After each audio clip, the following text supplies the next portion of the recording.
Assalamualaikum warahmatullahi wabarakatuh. Kembali lagi di aktivitas DH. Kali ini saya akan membawakan tutorial mengenai rak hidroponik ya. Ini dari sepatu bekas. Rak ini saya buat seperti ini. Dari awal sampai akhir nanti bisa saksikan ya cara membuatnya. Ini hasil tanamannya kangkung. Nanti saya menggunakan sebab bekas semua. Ini pun juga dari kardus bekas kayak gini.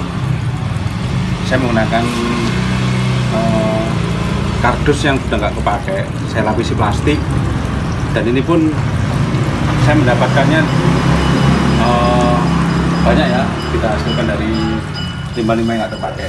Selanjutnya saya juga pakai plastik yang biasanya untuk orang hajatan, itu nggak dipakai seperti ini. Nanti bisa seperti ini hasilnya.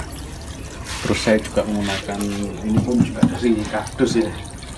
Ini pun saya lapisi plastik hitam ya. Oke, saksikan sampai habis. Terima kasih, semoga ini bermanfaat.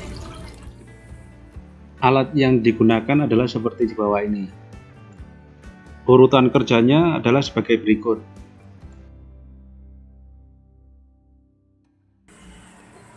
Siapkan potongan pipa 5/8 inci dengan panjang 15 cm, dirangkai seperti ini.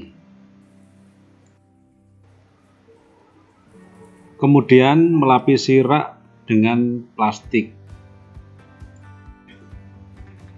Selanjutnya memasang lubang pipa pembuangan seperti yang terlihat ini ya.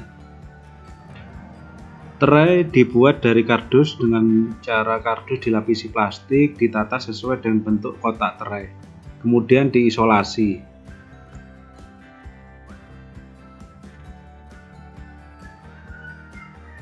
Dan disusun seperti ini, ada lubang pembuangan dan ditambahi kawat saringan untuk penopang tanaman ya. Dipasang kawat pengait pada keempat sisi kawat saringan sehingga mudah ditata.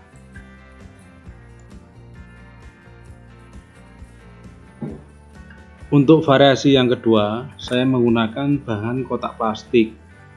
Kotak ini biasanya digunakan untuk orang hajatan ya. Plastik dilubangi 2 lubang untuk tempat saluran pembuangan, ditambahi 2 pipa ya. Ukurannya 5/8 inci.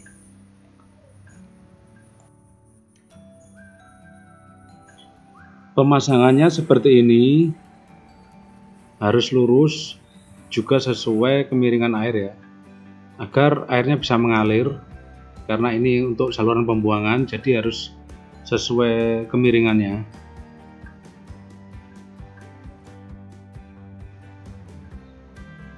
Dan hasilnya seperti ini ya.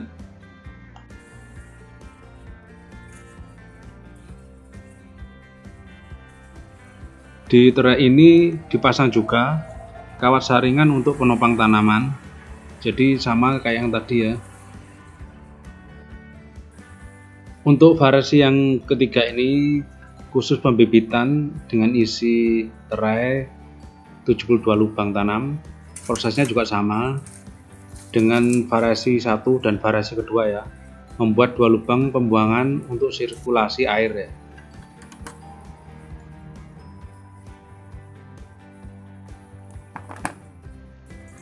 Selanjutnya saya membuat tandon air dan penampungan air dari kardus bekas yang saya lapisi dengan plastik dan ditempelkan dengan menggunakan isolasi hitam ya. Ini caranya juga mudah ini.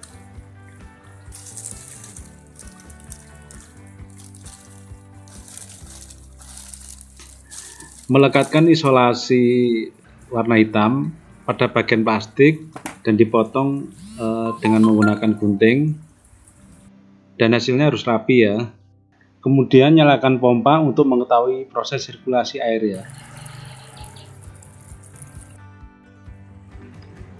Berikut ini prosesnya, yaitu air dipompa dari air penampungan, dialirkan menuju pipa yaitu pipa yang ada di atas ini, terus mengalir menuju pipa pembuangan yang ada di arah tray, terus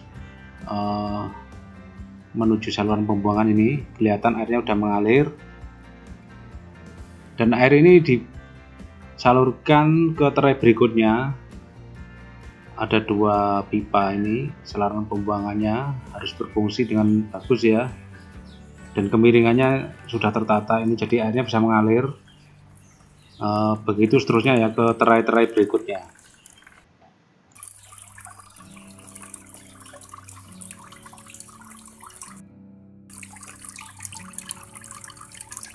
Pada tray juga terpasang penopang tempat tanaman ya, biasanya seperti ini. Selanjutnya ini persiapan untuk pembibitan ya. Untuk pembibitan pada rak ini saya menggunakan bibit kangkung ya, yang seperti yang terlihat. Saya aplikasikan untuk bibit kangkungnya saya taruh di penopang tray tanaman seperti ini. Saya sudah tabur, dan hasilnya ini kangkung pada umur 2 hari, bibitnya sudah kelihatan sudah pecah dan sudah tumbuh kecambah ya, sudah terlihat. Dan berikutnya adalah untuk kangkung umur antara 5-7 hari, sudah terlihat daun kangkung mulai tumbuh. Ini juga berikutnya ini saya tampilkan antara umur 10 hari, sudah terlihat daun kangkung mulai lebat ini ya, seperti ini ya.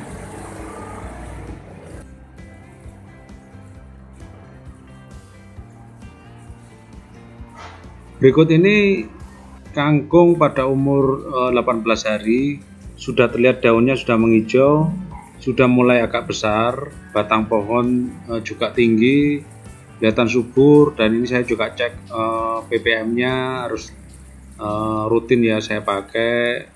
Ini pun juga ada pengaturan pengecekan pH, dan ini harus rutin ya saya lakukan.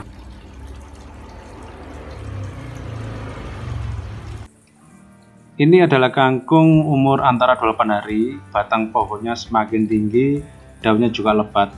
Saya ada cara agar kangkung bisa panen berulang-ulang ya, yaitu dengan cara memotong pada bagian batang pohon, sisakan kurang lebih 10 cm, biarkan agar tumbuh dengan sendirinya. Lihat beberapa hari kemudian pasti akan tumbuh, dan inilah satu cara agar bisa panen berulang-ulang. Demikian tutorial ini, semoga bermanfaat. Saya akhiri, wassalamualaikum warahmatullahi wabarakatuh.